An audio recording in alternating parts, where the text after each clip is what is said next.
Salut tout le monde, comment ça va?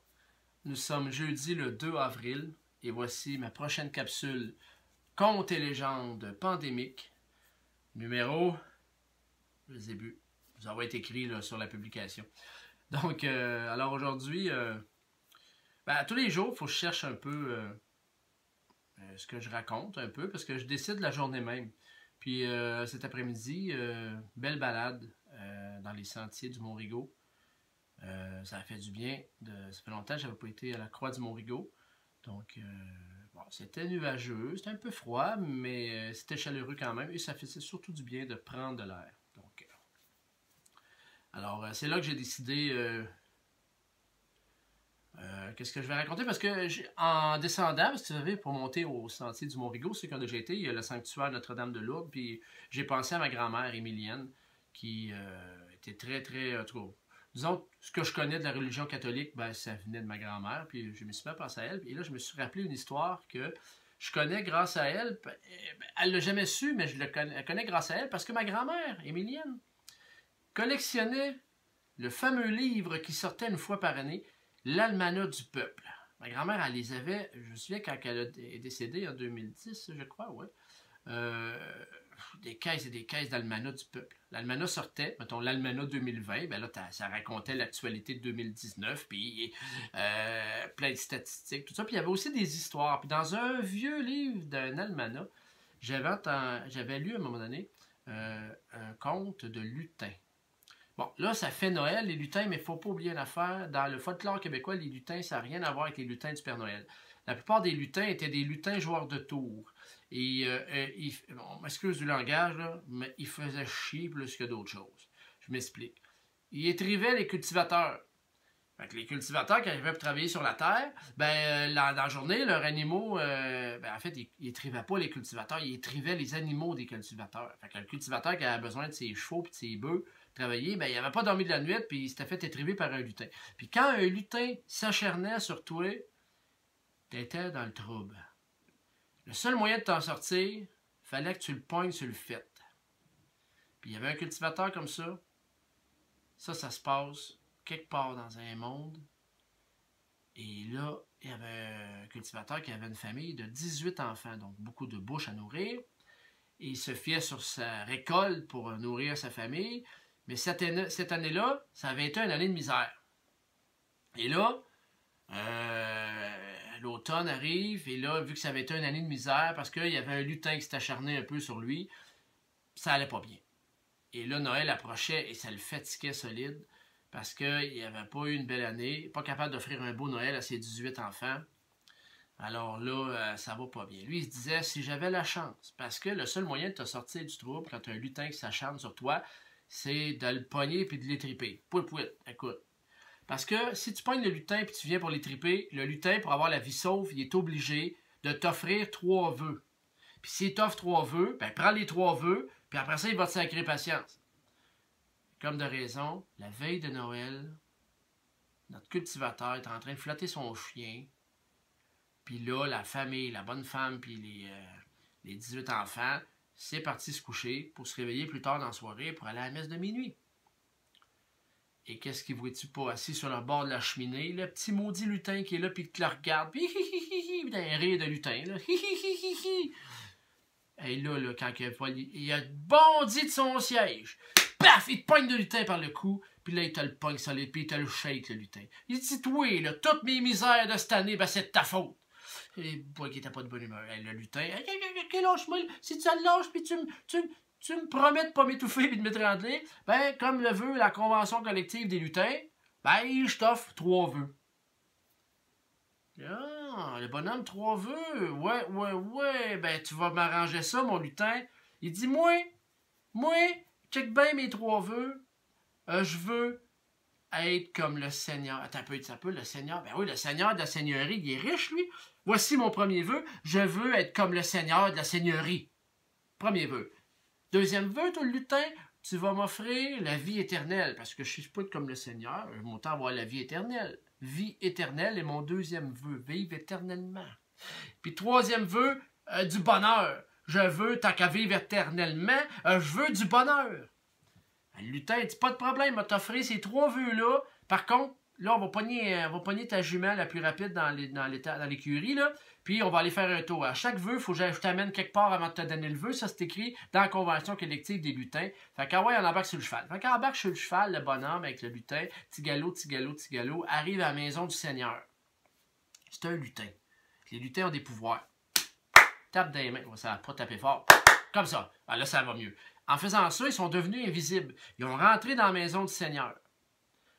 Il y avait bien du monde dans la maison, hein? La famille, les domestiques qui s'occupaient de tout ça. Pas de traces du Seigneur. Là, ils écoutaient, mais ils étaient invisibles, personne ne les voit.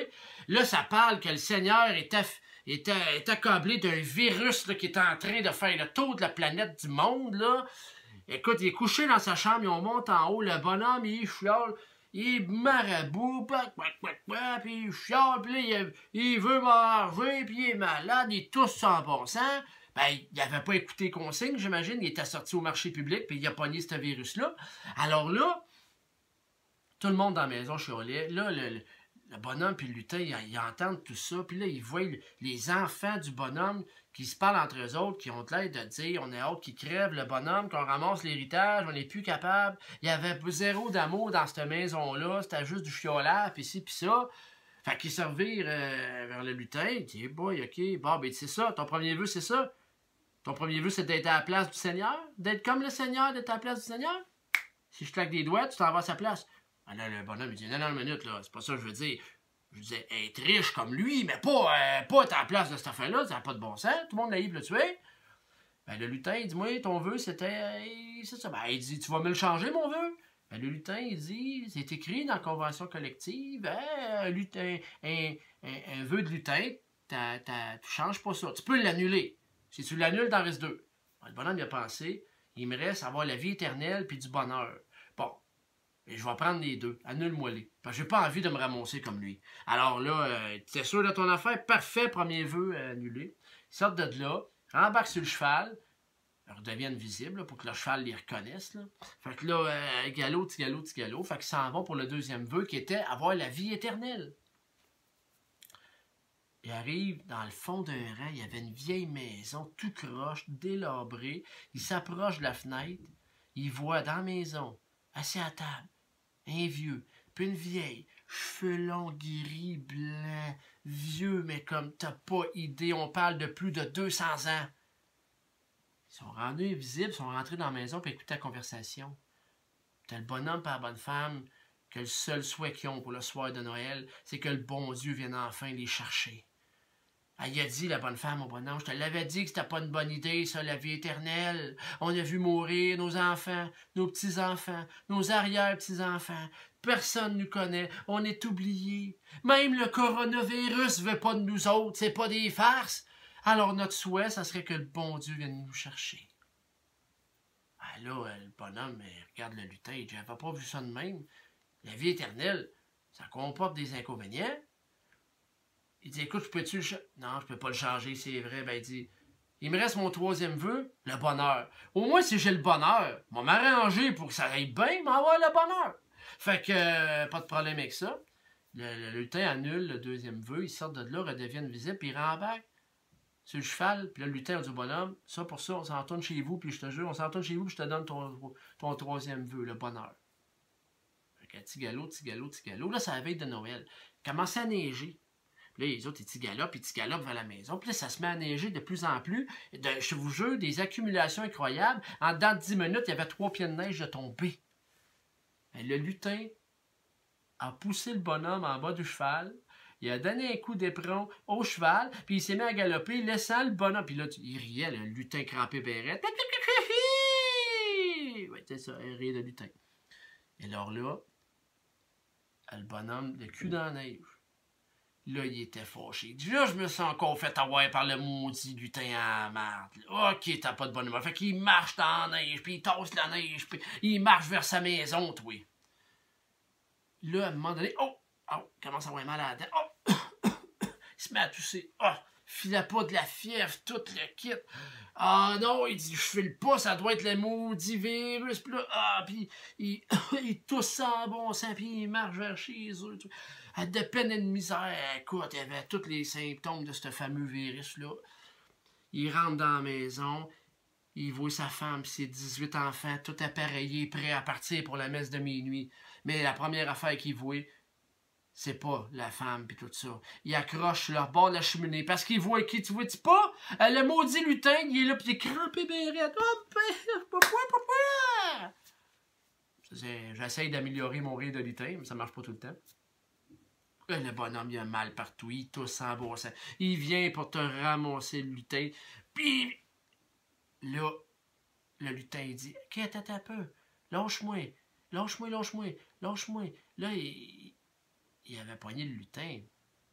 Puis là, il a bien réalisé que ses enfants voyaient leur père en train d'étrangler un lutin. Ça, c'est pas bon, ça, pour la relation paternelle, mettons. Il a slaqué un peu le cou du lutin.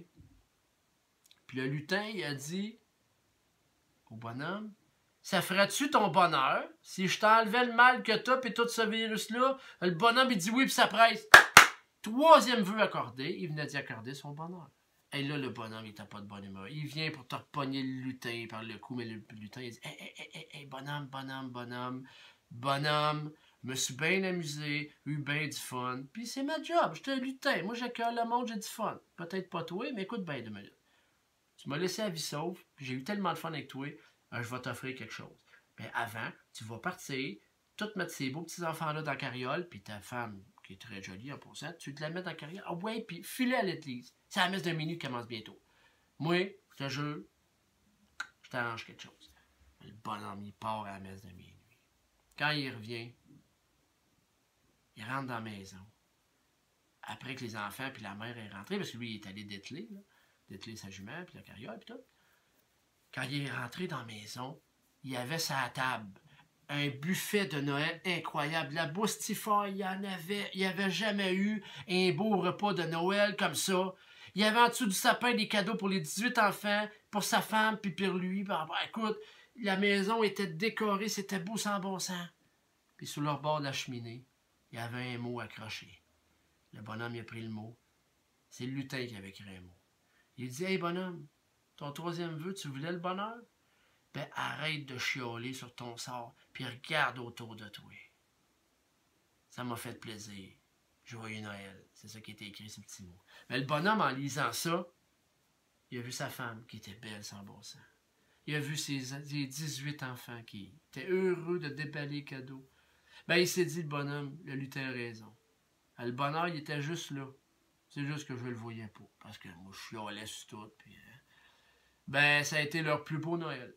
Puis les récoltes de l'année d'après ont été des super bonnes récoltes. Ils n'ont plus jamais eu de trouble parce que le lutin devait avoir dit à tous les autres lutins, lui, laissez-les tranquilles, il a assez donné. Ben ça, cette histoire-là, j'ai pogné ça dans un almanach du peuple à un moment donné. Puis je vous l'ai livré direct à soir. Puis merci grand-maman, grâce à tes almanachs du peuple, j'ai livré cette histoire-là. Mais si vous l'avez écouté comme faux, il y a une super belle morale. Quand le bonheur il est là, prends-le. Prends-les puis tiens-les fort. Tiens-les fort. Parce que il repassera peut-être pas. Prends-les. Je vous le souhaite de le prendre, le bonheur. Le bonheur, là, je dis prends-les, mais il peut avoir différentes grandeurs, grosseurs de bonheur, tu sais. Ben, il faut l'ouvrir. Quand il est là, puis on ouvre des yeux, puis on le prend. Alors, sur ce, je vous souhaite une belle soirée. Lâchez pas. Avril commence. Commence tout croche, là, comme mars, mais il va peut-être bien finir. En tout cas, je vous souhaite une belle soirée.